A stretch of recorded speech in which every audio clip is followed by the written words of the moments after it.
Hi, my name is Kim Claybaugh Hanks, and today is June 30th, 2022, and I'm meeting with Dr. Roger Higgs.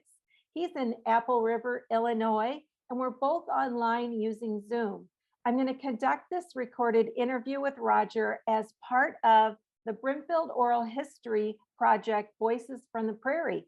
This oral history project is a collaborative effort by the Brimfield Public Library with the Brimfield Area Historical Society and the Brimfield County Genealogical Society. Hi, Roger. Hi, good to see you. It's great to see you and finally get to do this interview. It's always exciting after all the work we do to put it together for folks to see. So I'm excited. We always start this interview the same way. So if you could please tell the audience who your parents are, when you were born and where you were born, and then kind of, how you moved then to Brimfield. Well, certainly. Again, Roger Higgs. I was born April 10th, 1938 in Trivoli Township, about 2.5 miles south of the little place called Kramer. My parents were Gerald and Estella Higgs. The maiden name of my mother was Garlish. The day before I was born, I understand, of course, I don't remember anything about it, but there was a terrible snowstorm. We're not supposed to have snowstorms in April, but there was a terrible one and the roads were closed. And fortunately, I waited one more day so my mother could make it to Methodist Hospital in Peoria. So that's where I was born. In March 1944, we as a family moved to Brimfield, 3 miles northeast of Brimfield, to a farm. My dad had purchased it, 80 acres, when what was called the old James Forney farm. And remember, this was in the middle of World War II. Okay. There wasn't any electricity for a while. Oh. So that's a beginning and a little bit about myself. Well, that's fascinating already. Very interesting. And this is your family. Do you want to tell who these folks are? Oh, so can you see it okay? I can see half of the picture. Well, I can tell you that it's your parents, Estella and Jean Higgs, and then your younger brother, Jean, is in the back, and you're in the middle. You're sporting a nice, colorful tie, and your brother Arlen is next. So you guys, you moved to the country right outside of Brimfield, and you told me that this was originally the Forney farm. Correct. And you see the Forney family, two of those people in the photo are hired men that are on the hay wagon. Otherwise, the gentleman is James Forney Jr. and his wife. The tall lady in the middle is that my Maud? former school teacher, Maud Forney. She later became a school teacher. And then to her left, our right, is her younger sister.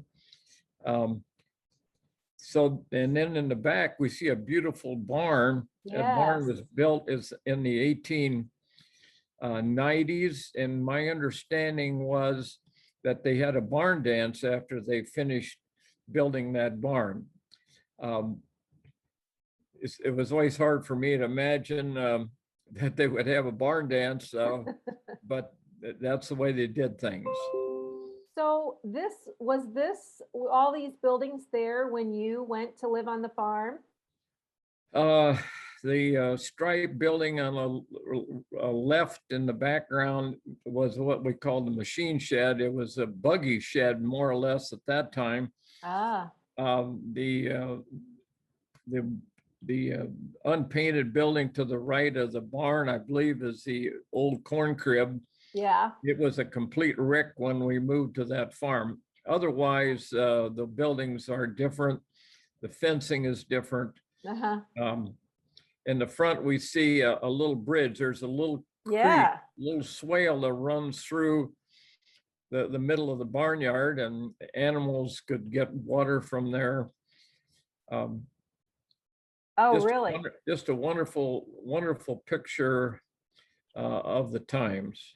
Now, you had mentioned that, well, you got this photo and the next photo from Dorothy Jameson. Would you like to honor her and tell a little bit about Dorothy and how she came about getting these photos?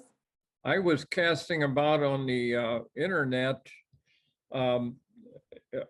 doing genealogy on the Forneys, and up came this fantastic picture that we see, and the other picture. And of course, on ancestry.com, you can locate who provided that. It was Dorothy Jameson. At the time, she was living in near Houston.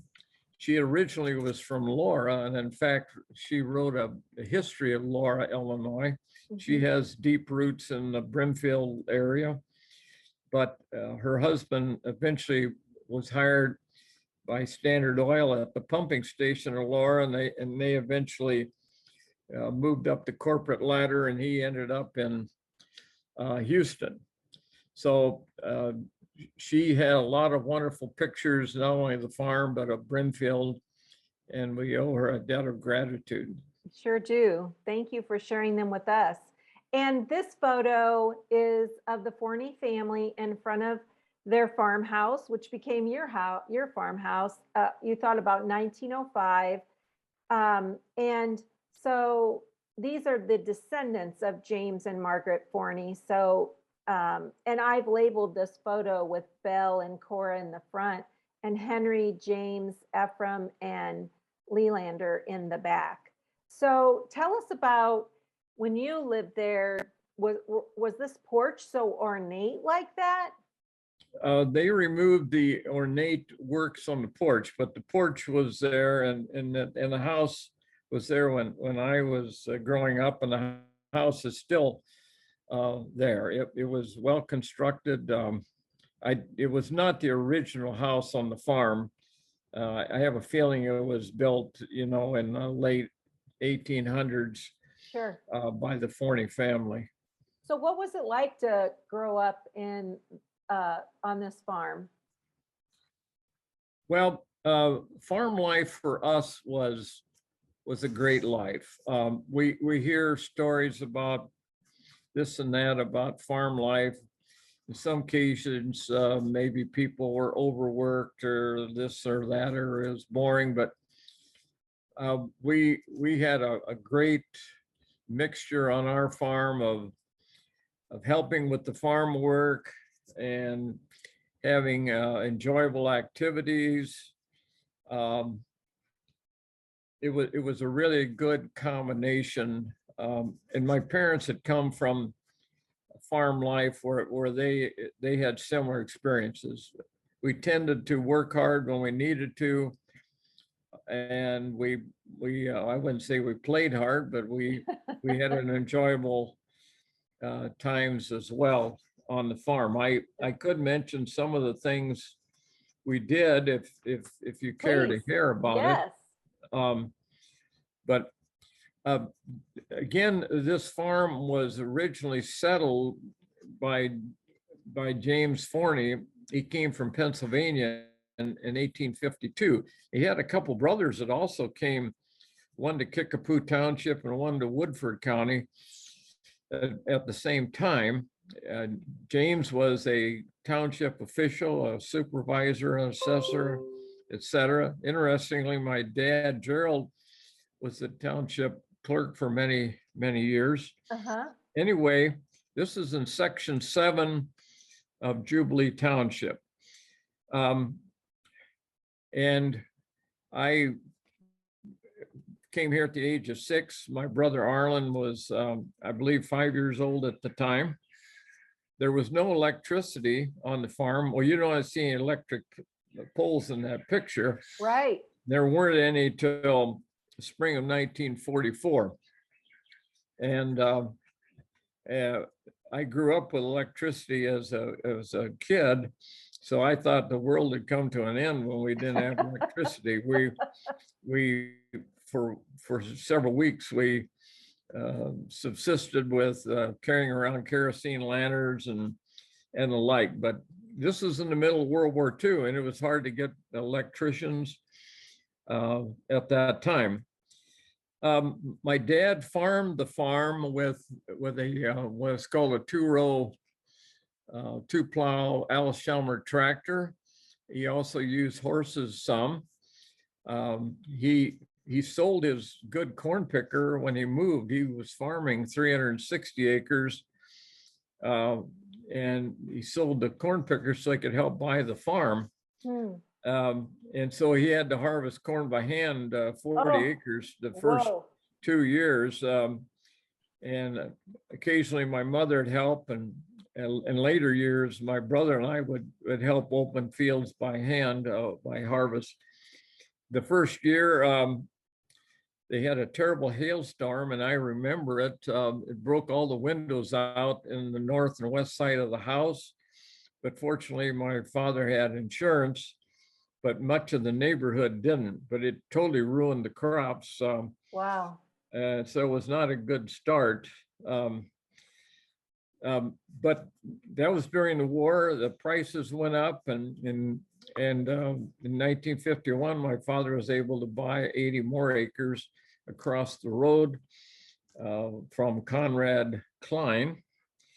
My brothers and I helped on the farm. Some of the things we did on the farm is when we got old enough, and we were about 9 or 10 years old, and we started doing, our whole family made hay together, and we'd put up 3 loads at a time, and one of us would drive the horse or a tractor and pull the hay rope, and one would be in the hay mow, and one, my dad would be forking either loose hay or bales. We were involved in a lot of other things like hauling oats, grinding feed. We did some of the tillage. My father built some 5 buildings on the farm. Oh my. A corn crib, a machine shed, some other sheds, and we were very involved in that building process. So we learned a lot about building. It was a lot of fun too. In the evenings, not in the morning, but in the evenings, either my brother or I would milk the cow. We only had 1 cow. When my dad paid the farm off, he sold the extra cows. He was not a big fan of milking. We had chickens, and my mother basically took care of the chickens, but we got involved in some of the practices. For one thing, you have to clip their wings or they'll fly away, and this and that. We collect eggs sometimes. My mother sold eggs to people that come by. My brother and I, every week we mowed the yard. We had a pretty big yard. We had a monstrous garden. I'll bet. Every spring and fall, we'd plant 9 or 10 rows of potatoes, and in the fall, we'd dig potatoes, and we had baskets full we put in the basement. We had a monstrous strawberry patch. I remember one day we picked 40 quarts of strawberries. Most of those were frozen. So we had a lot of homegrown food, and we ate well on the farm. Yes. And for those people, that was strictly an organic farm at that time. There wasn't anything like herbicides. I think the only fertilization my dad did was put some phosphate on, and which helped immensely, and did some liming. Yes.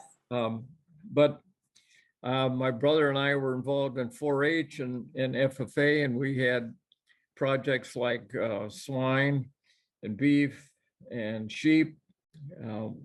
I even had a plot of corn a couple of years. The only caveat to that was we were supposed to save our money to go to college, and basically it put me through about 1.5 years of college. Wow. But we had a lot of fun time on the farm. as well. My dad had a saying, all work and no play made Jack a dull boy. And so I've heard that too. um, in the summer, some of the fun things we did, we'd go swimming either at the Stone Bridge east of Brimfield, or we go to a swimming pool maybe 3 or 4 times in the summer. And my dad also liked to swim. We made some short trips here and there. We'd go to St. Louis or Chicago. My brother and I learned to walk on stilts, and we'd walk all around the farmstead on stilts. We had bicycles. Sometimes we rode to Brimfield or the swimming hole. We really didn't do much fishing or hunting. Frankly, there were no deer in that era. There were no turkeys, no coyotes. There was a few rabbits and squirrels, but we didn't, and that's pretty well true of the whole area. There wasn't much hunting done. We did some horse riding.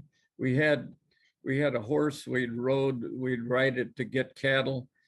And I got tired of putting the saddle on it, so I usually rode it bareback. It was a lot easier to do that way. I had a lot of cousins. I had 15 cousins on one side and 10 on the other. And so we had cousins visits back and forth. Every week we had a neighborhood baseball game with the Kluski family. Oh, really? Now, my brothers and I, Arlen and Jean, we still own the farm. So the farm has been in the family since 1944. So I consider our farm life to be a great mix of work, fun activities, a good social life, and good food. Yes. Put it succinctly. So that I love your description. I could just feel like I was there. I really appreciate it. There's one other fun activity that I think maybe is the only situation like in Peoria County. We had, of all things in the barnyard, we had a pole vaulting set up. And now I wasn't very good at it, and I don't pretend to, but we did it for the heck of it because my dad used to be a pole vaulter. So we get a long box elder pole, and that was another poor choice, but kids can make poor choices, and sometimes we learn the hard way. But ironically, my brother won the county pole vaulting championship in grade school. Brimfield had sort of a track team back then, and Brimfield didn't even have a pole vaulting set up at the high school or at the grade school. There was no high school track team. Yeah. But that was sort of an unusual thing that we had on the farm. So again, we had a nice mixture of fun and social and work. But you had to go to school, right? Oh yeah, well, we went to school, and that was very correct. First 3 years, we walked a half mile west to Shane's school. And that was in the middle of Section 7. And my reading of history of Peoria County says that there were 4 schools in Jubilee Township formed in 1847, one of them being the Shane School. And it also says the Shane School was the first one to start. So the Shane School operated in Section 7 from 1847 to 1947, exactly 100 years. And I attended my first 3 years of school at the rural one-room school, the Shane School, named after the Shane family that were the early landowners in the area. So my initiation into schoolwork was the one-room Shane School. That's pretty amazing.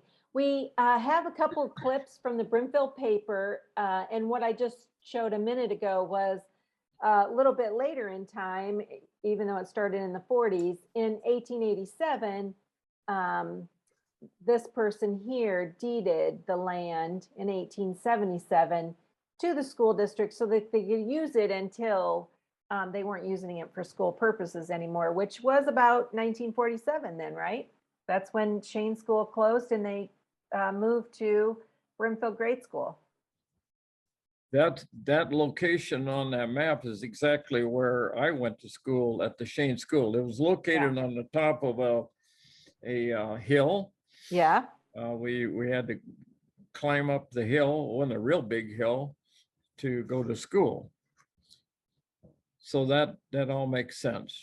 So the Shane School, and have you tell about the school as a school, but it also did a lot of other things. So this particular clip on the left talks about the patriotism of that little community that you had out there in the country. And so the women got registered and they started some committee work, sewing and such, and they used the Shane School District as their base. And then there was an article about the new neighbors in the Shane School neighborhood. So it was really a neighborhood kind of feel to it around this school, even though you were way out in the country. Well, again, we're 3 miles from Brimfield, exactly northeast of Brimfield. And when I was in school there was some neighborhood activities there. In particular, there was a Christmas program and usually an end of the year program. And then there was usually a summer picnic, and the summer picnic was usually at Jubilee State Park. And but it was the center of the community. That's so interesting. And you shared this picture with us. So you have some memories of Shane School, a one-room schoolhouse. Can you talk about what it was like to go to school in a one-room schoolhouse? Well, I'm looking at the picture, and we had a terrible ice storm one time. In fact, we had about 3 years in a row where we had ice storms.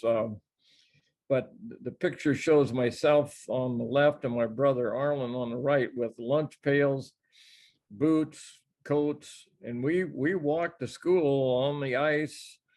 You can see the trees are almost drooping to the ground, pine trees in our front yard. We walked to school almost every day unless it was terrible weather. But a little bit about the Shane School.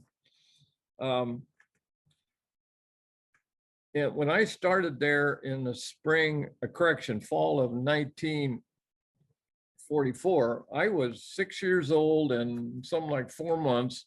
I did not even know how to write my name. Now, it wasn't that we were anti-education, because all my dad's siblings were school teachers, and some of my mother's siblings.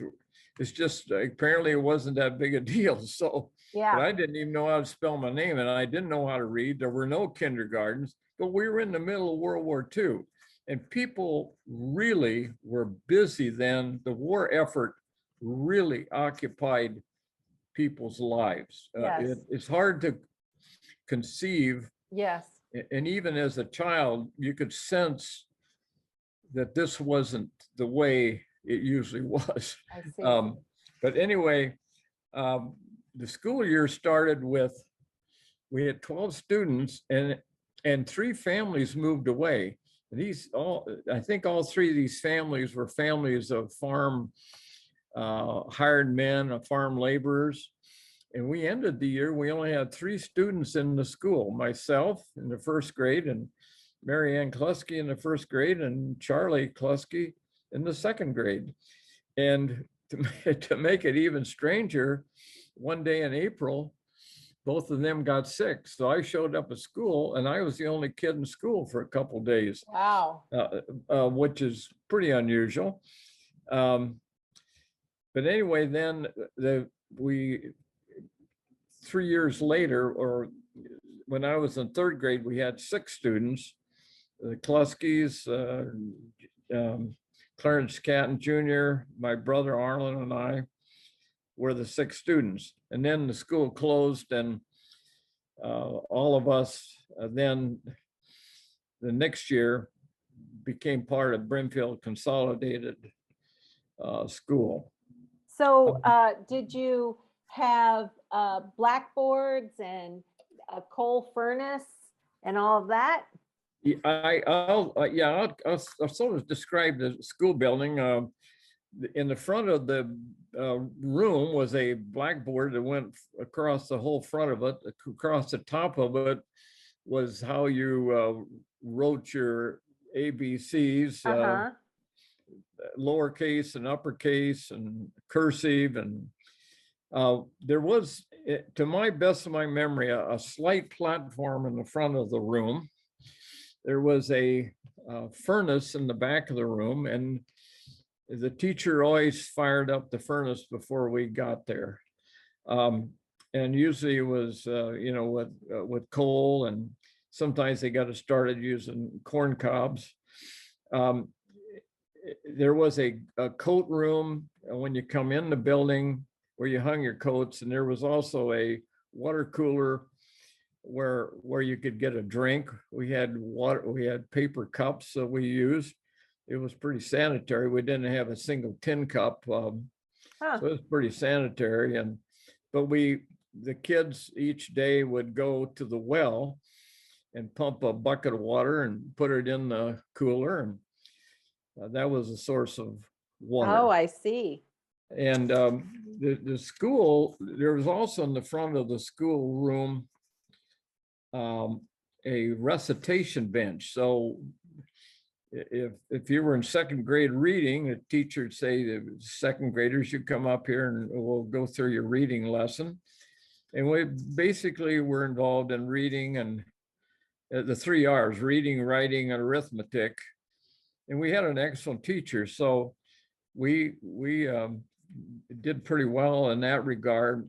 By the third grade, we were doing what I would call advanced multiplication. And I found out later that we were quite a bit ahead of some of our contemporaries. And it's not bragging, it's just the way it was. Tell us about your teacher. Didn't she live with you? Our teacher was Maud Forney Hasselbecker, and she was in that picture on the farm.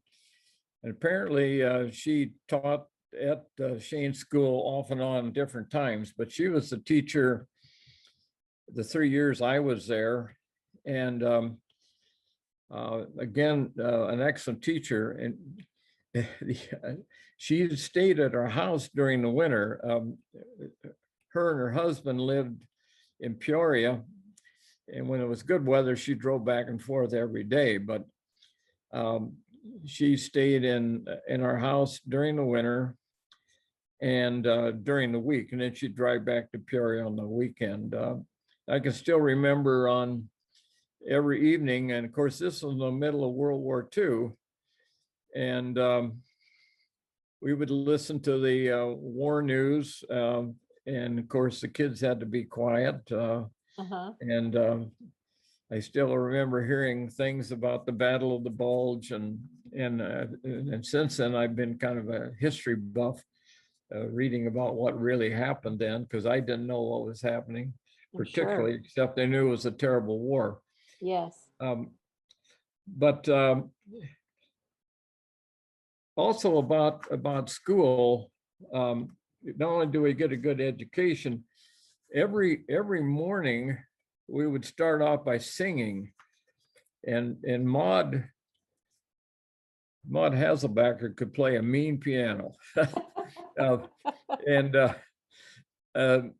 But we didn't have songbooks, and so we just learned these songs pretty much by rote. We may have had certain songs, but we didn't have songbooks for everything. But we'd have songs, we'd have Broadway songs, we had Stephen Foster songs, we had patriotic songs, we had kid fun songs. But to this day, I enjoy singing, I think, because we did a lot of singing. Oh my goodness. Very, very interesting. And then at Christmas, we had, this was traumatic for us, but we had to recite a long poem for the whole community. Then there was a potluck. And of course, we took our own lunch to school. At noon. We would, you know, for us, so we had a thermos bottle full of milk, and we had a couple sandwiches. I remember the sandwiches are either peanut butter or jelly or Spam, and Oh, yeah. it took me a few years to ever enjoy jelly, peanut butter, or Spam after that. And that continued because we had to carry our own lunch to Brimfield Consolidated School. I think we had, I think the teacher cheated on noon and recess, but I think we had a little longer than we necessarily needed. But we did a lot of enjoyable things then. And in the summer when it was good, we'd play games like Red Rover or hide and seek, but we played an awful lot of softball. In the winter when there was snow, we'd play a game called Fox and Geese. Also in the winter when we were inside, we did things like, we had a game called Ring Toss. We did puzzles, things like that. Wow, you have a good memory. Well, thank you. A couple other things I do remember is that there absolutely was no behavior problems. Our report card had these funny things written on it, like deportment. Not only did you get grades for reading, writing, and arithmetic and phonics, oh my goodness, phonics was a lot of fun. But anyway, we were graded on deportment and penmanship and attendance and tardiness and things like that. And we took the report card home, and the parents had to sign it and bring it back.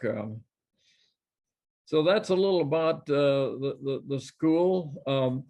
I think history would say that this is where our county superintendent went to school. That's right.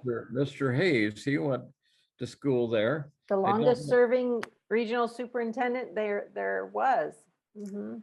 I don't know much about that history, but I guess the school could be proud of that. You know, I wanted to just bring up that, of course, you didn't go to school in the early 1900s to Shane School, but box suppers were really popular. And we noted in the newspaper when there was a fire there one time, and actually the students helped put the fire down. So it sounds like, it just feels like Shane School was a nice little community. In the paper also, they had many notices of reunions. And I believe this is one of those school picnics that you mentioned, and probably a reunion at Jubilee Park. Well, that picture would be probably summer of 1947, probably. In the front is Mary Ann Klusky, who was in the same class as I was. The second lady is Maud Forney Hazelbacker. That was our teacher.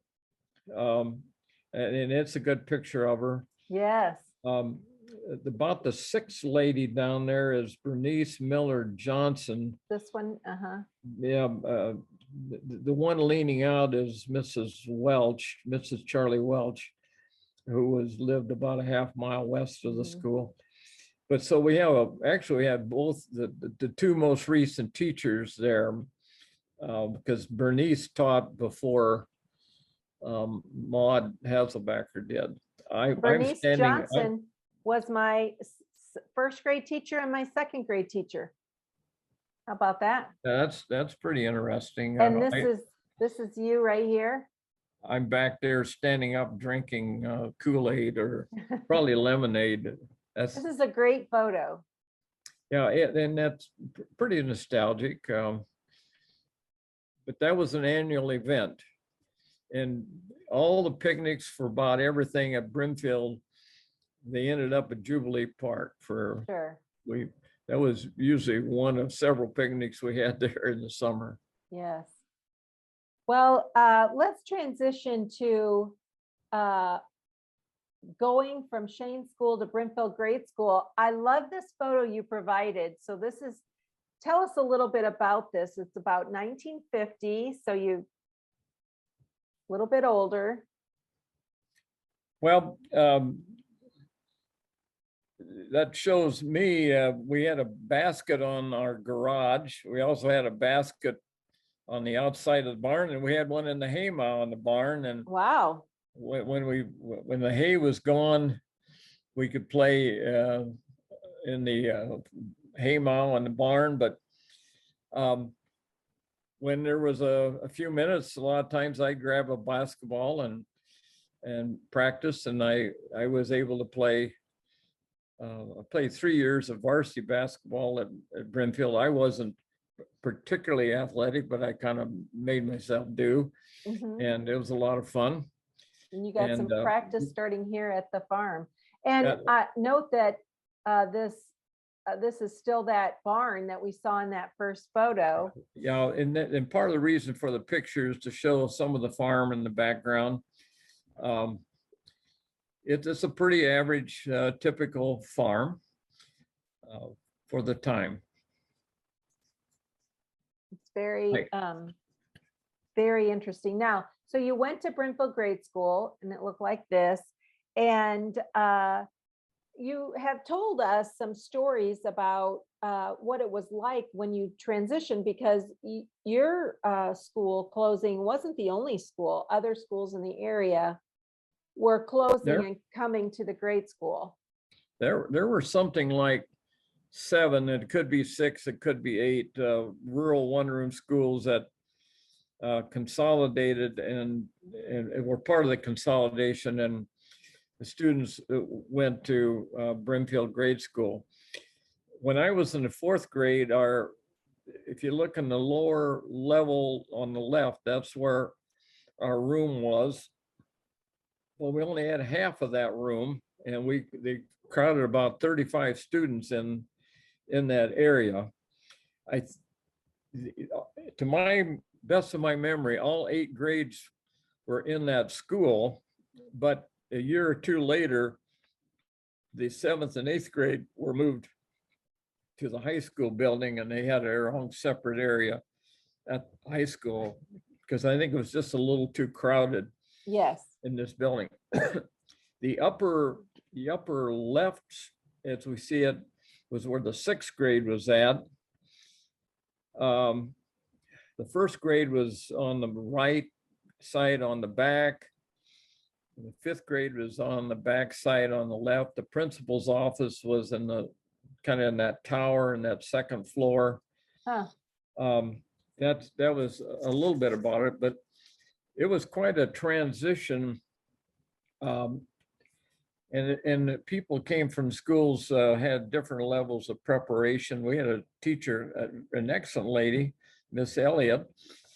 But anyway, in the spring, we had a phenomena which seems kind of unreal, but disease went through the school and it was rampant.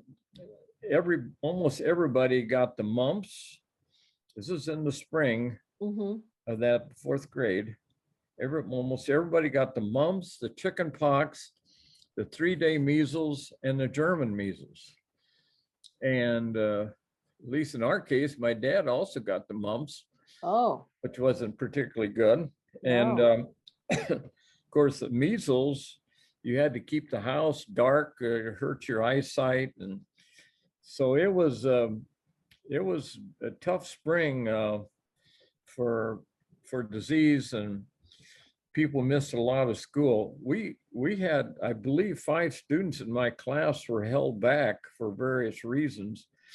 And then when we advanced to the 5th grade, there were some people that were held back. And I don't know all the reasons, but I think it was just a variety of preparation and maybe the disease. How did you get to school?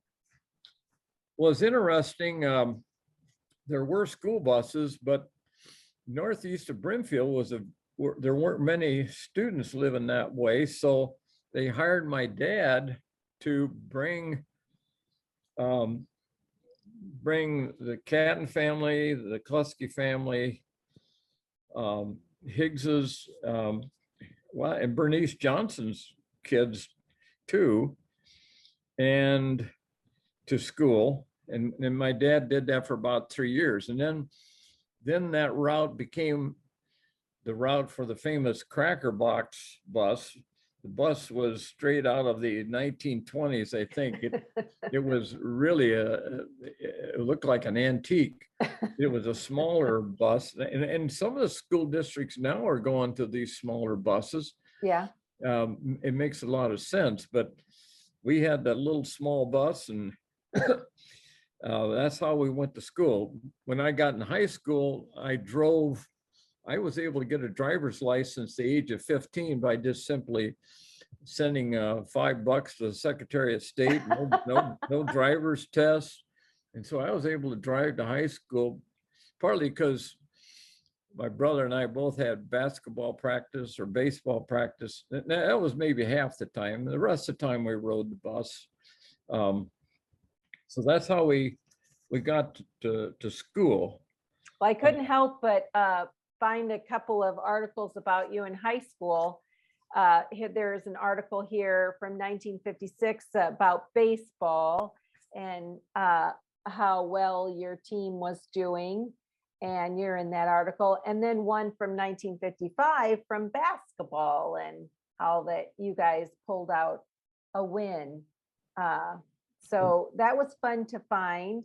And I know you may not remember this, but I also found your name associated with the Pilgrim Fellowship of the Union Church, and that you were the president of this group. So you were very active in high school. That's interesting because I had not remembered the Pilgrim Fellowship. Not that I wasn't proud of it. It just didn't remember that part. But yeah, there was a pretty active group there. Yeah, in high school, I had a lot of things going on. I enjoyed baseball in particular, and it was catcher on the baseball team. We won the conference, I think, every year in baseball and basketball. So there was a lot of talented people, and you become friends with those people. And I think when you represent your school, that helps you become maybe more of a lifelong, have a lifelong interest in your community. But I was active in FFA and had different projects. I had the privilege of being the State Star Farmer for Section 5, that's 5 counties. And then we had 5 fellows in my high school class that were state farmers. I don't think that's probably been done hardly ever in the state of Illinois. That's amazing. Then or since. So we had a super agriculture instructor. I would put Charlie Cox in the top 1%. Unfortunately, left in the middle of our senior year. I was also active in 4-H, and I had a good chance to go to the National 4-H Congress, and so a lot of nice things happened there. And we also, when I was in high school, had a men's quartet. Oh, that was a lot of fun. We would sing at events, and some of that singing that began at Shane's school carried over. yeah. Now, the problem at Brimfield High School was, if you went out for athletics, you usually didn't do music. And so to this day, I can't read music, but I've sung in groups all my life. Well, I can sort of read music, but That's interesting. That's the impact. I enjoy the singing. I just back up a little bit. In high school, we had a super math teacher then, Gene Hammond. We had a super English teacher, Gloria. Well, it was Gloria German Johnson. those people had a lot of influence on me later. Some of the students didn't enjoy English particularly, but a great teacher. All of our teachers were average to good, but we did have some super ones. Unfortunately, I think all those people left, and I don't think they were replaced with quite the same caliber, but Yeah. that's my opinion. But Well, there we do have a summary here from the newspaper because you were one of the leaders of your class in academics, and it tells about many of those things that you've mentioned, all the things that you're involved in. And I think that's pretty important to note. What year did you graduate from high school? I graduated in 1956. I think that mentions my being co-salutatorian. Yeah. We had 7 out of 21 our class went to college, and that was kind of the beginning. Up to that time, Brimfield was lucky to have 1 or 2 every year go to college. Right. And after that, seemed like we kind of broke the dam, and we had, a higher percentage go to college, and everybody did well. It was a good education. It sounds like it. And tell us, I have a little article there briefly on the side from the newspaper that talks about you being a professor at the University of Wisconsin, Platteville, and you had a soils team contest that you were really good at. But I also have a picture that I've ghosted here that you provided for us during your service.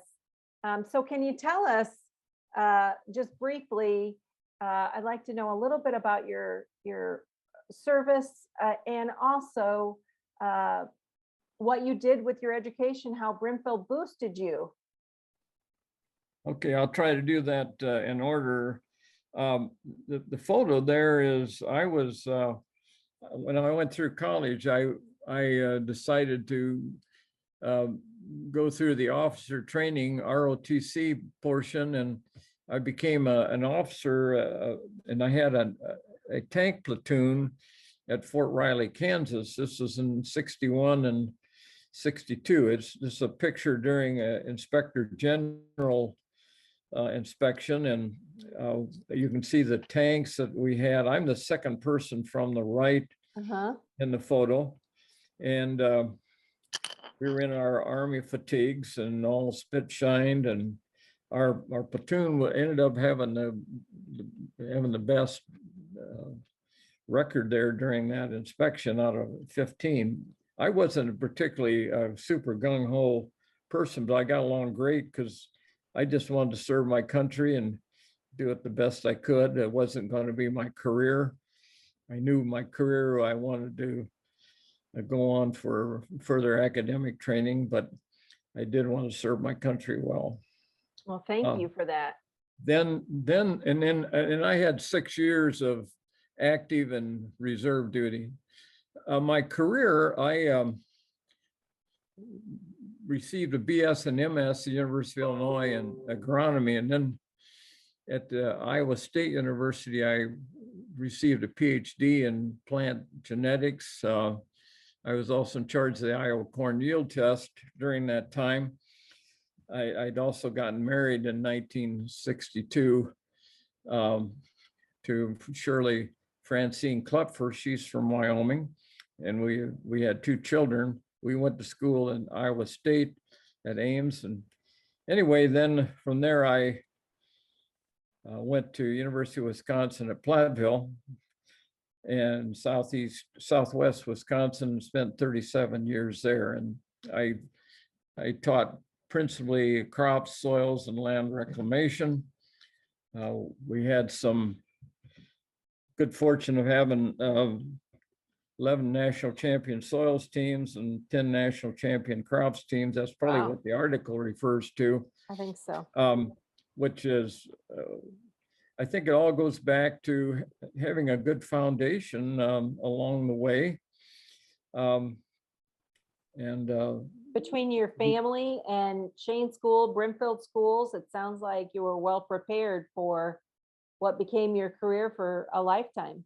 We build on the shoulders of other people, and one of the things I'm happy I did was at some point before they passed away, I did send a thank you letter to my high school teachers because they were excellent.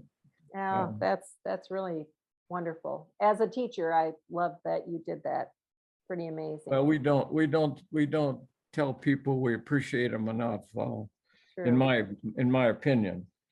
Well, I also want to, I want to talk, you do a lot of research for genealogy and history, and we've chosen one topic to have you talk a little bit about today.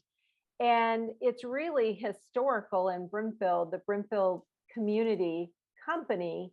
And you wrote an article that was published in the Illinois Weekly's Brimfield, what is it called? The Weekly Post. Yeah, the Weekly Post. And it was a great article that gave a summary of how the community building came about through selling of stock and having this group. So I'm going to ask you to tell us a little bit about that. I do have several slides that I can share as we go, but I'd love to hear. I know that it started, it was on the, where it's now just a empty area on the corner of Galena and I kind of forget what road that is. It's right where a block up from Knoxville, a block north of Knoxville. And it's now there's nothing there, but it started out as a farm implement building. And then on top, as I understand it, there was Chichester Hall. And that kind of sets the, and there were activities at Chichester Hall, but then something happened. Do you want to tell us what happened? Well, I had the benefit of researching it, and I trust the sources are correct, and I think they correspond with what you found out. But the history of the Brimfield Community Building goes from 1918 to 1978. And 1918, there were public-minded citizens that conceived the idea of a community building, and they developed a stockholder group, as we see a certificate there. The building had a large auditorium.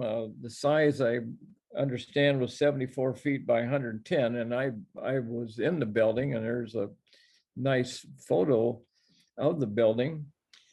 This building received a lot of national attention on magazines and fronts of magazines. I understand Laredo Taft, the sculptor, visited the building. There were a lot of activities, community activities and school activities in the building, such as plays, concerts, movies. Of course, it had been silent movies in the early days. High school graduations, high school basketball. In the 1920s and 30s, sometimes had the county basketball tournament in the building.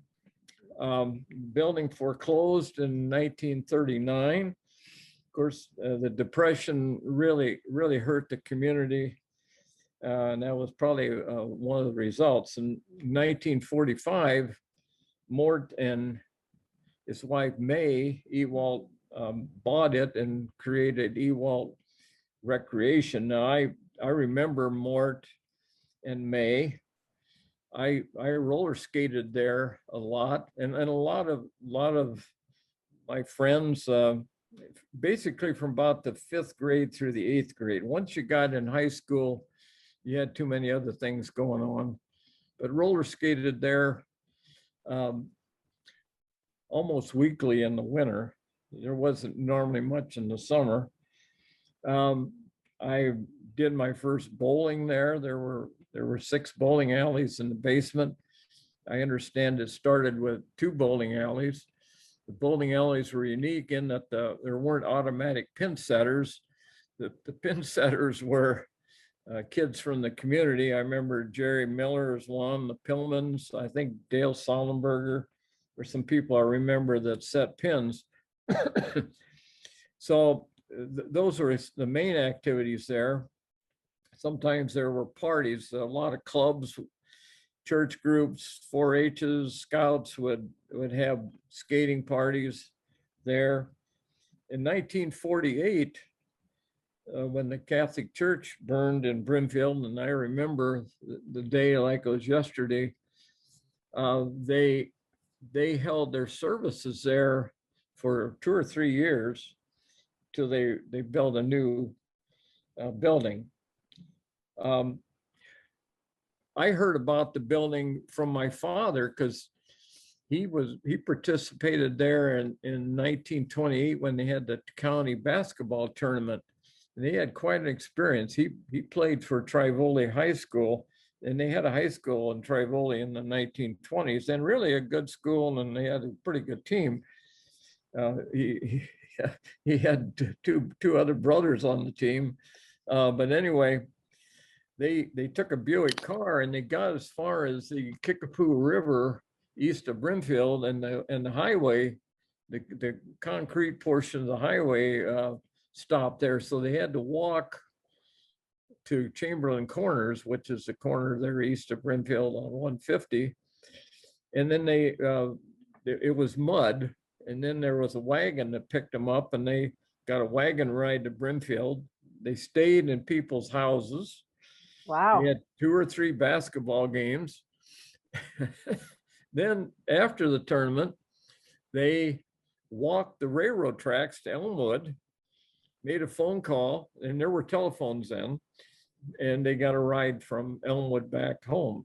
So it was quite the experience. Wow. And other teams, I've seen pictures of other teams that got wagon rides to that tournament. But anyway, it was kind of the heart and soul of Brimfield in that era. It's just too bad it didn't stay on. Then in 1975, the town of Brimfield declared that the building was unsound, and in 1978, the building was sold to Rita Kress, and the property was raised, and now it's a open lot. So that's my assessment of the Brimfield Community Building. I had some experience there. Probably the worst thing ever happened to me there is I did a face plant.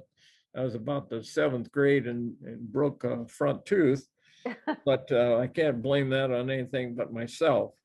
Well, I'm going to go back and show a couple of these photos. You'd already mentioned the stockholders. So the people in the community actually put in the money for this group to start, which is amazing. And they ended up getting as much as $20,000, offering stock. But they were known for this. You kind of wrote it in your article. They were known for these weeks, these dedication week festivities, and they had them every year. And like you said, they had silent pictures, a talent play. People would come for supper. Did they do the suppers when you were young too? Not to my knowledge. The only suppers we had were at church or at Shane School. Yeah. And they had carnivals and all associated with this community building, which is amazing. And a lot of things that I've heard in some of the old oral histories that we've been able to collect is that a big day was Memorial Day, where everybody met at the community building, the children did, and they walked to the cemetery. And they had to put boards down because, as you mentioned, the mud was so bad. And so they had to put boards down all the way there. This is one of the national articles. This was in the Kansas Municipalities magazine, if you can imagine that. Wow. And they put a picture of it and said a stock company was formed and incorporated for $20,000, and nobody was able to have more than 10 shares. and so that everybody could have that equal feel that they were owned in it. So that was one of them. And this was in Country Gentleman. And in Country Gentleman, it was several pages of articles, and they included the plans for the community building. And this is a picture of O.F. Kelly, who was the man who, in this article, got the credit for coming up with the idea and saying, let's do this. So, excuse me. This was a U.S. Department of Ag article that you referenced in your article. So this is went out nationally, and you can really see the plans really well in this article. And it was a couple pages long where they had a photo, and what they were trying to do is, it was even on the front here, they were trying to encourage other communities to do things like this and encourage people to replicate it. But they had a dining room and a gymnasium with the bowling alleys. They had locker rooms, auditorium upstairs. And this is also where there's a cloakroom. This is also where the public library started. The ladies moved from the top of the grocery store and into, or DH, I think it was DH Johnson's, and into a cloakroom until they moved to the chicken coop. So how many bowling teams do you think have been there over the time? Just must be many, many. And this happens to be something the Historical Society had with these folks that were together. Names like Bernice Purcell Johnson, Eileen Corney, Dutch Corney, Bob Myers, Raymond Blundy. So lots of people have played, had bowling teams and participated. And I also roller skated, and there was the bowling alley in the basement. So what a magnificent thing to have in the community. And Ewalt's carried it on, and Morton May were a common name for everybody. Everybody knew them, right? It's an amazing place. Right. You mentioned Memorial Day activities. My memory of Memorial Day was at the bandstand there in the center of town. One time I had to read the poem on Memorial Day, the famous World War I poem about the poppy fields of Flanders. Oh, yes. That's my memory of Memorial Day. It was not held, though, at the community building when I was a youth. Right. Well, before we end, I just want to ask you, obviously you've proven that there is such an impact growing up here and in Brimfield and in the schools that you were in, and it really, really must have made an impact in who you became and the kind of person you were, on top of your family, of course. But before we end, we always want to ask if you had a certain person in your life, a certain event that maybe in Brimfield influenced your life more than another. Well, there's the old saying, a community, parents raise children, but also community raises children. And I mentioned some special teachers already. I was in a special high school class that had a lot of special friends and still do to this day. I enjoyed athletics with certain, we had a special group, particularly when I was a senior. Our baseball team was maybe, as they say, thick as blood. We just absolutely enjoyed doing the game together. And otherwise, a lot of us never had any similar interests, except we like to play baseball. But what did Brimfield do for me? I think, first of all, I had a well-rounded education. I formed a lot of friendships there. Brimfield provided a good moral base, moral and church base. I had a lot of fun in Brimfield. I don't think you go through life without having fun. And I think Brimfield helped teach one common sense. People know you, and you don't fool too many people too long. I realized that I was a college professor for 37 years, and people would say that you couldn't possibly have had any common sense to be a college teacher, but I found that in all walks of life, there's a lot of people with common sense in various walks of life, and also there's some people that may not have common sense in all walks of life. But yeah.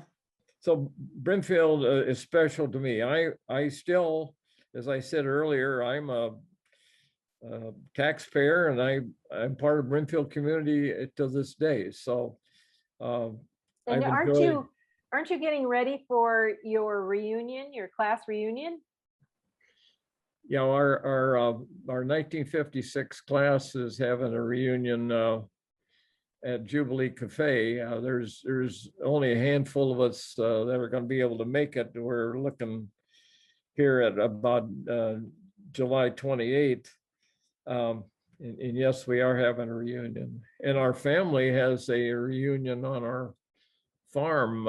We call it a work day, but some of us work harder than others, or work less than others. But anyway, there's a couple reunions that will bring me to Brimfield.